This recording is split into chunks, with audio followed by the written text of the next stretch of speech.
অবশেষে বিশ্ববাজারে কমতে শুরু করেছে দীর্ঘদিন ঊর্ধ্বমুখী প্রবণতায় থাকা স্বর্ণের দাম।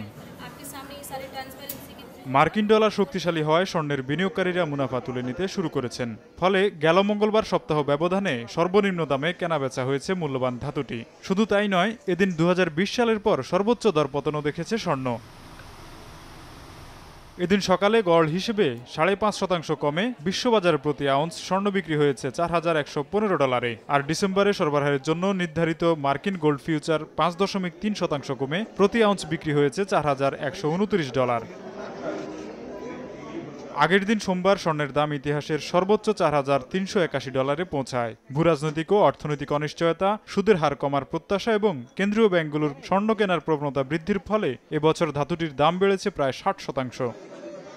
এদিকে রূপার দামেও হয়েছে বড় ধরনের পতন। প্রতি আউন্স রূপার দাম ৮.৪% কমে দাঁড়িয়েছে $৪৮। বিশ্লেষকদের ধারণা, সামনের সপ্তাহে যুক্তরাষ্ট্রের প্রেসিডেন্ট ডোনাল্ড ট্রাম্প এবং চীনের প্রেসিডেন্ট শি জিনপিং এর বৈঠক আবারও প্রভাব ফেলতে পারে স্বর্ণের বাজারে। তোফাজ্জল হোসাইন, সময় সংবাদ।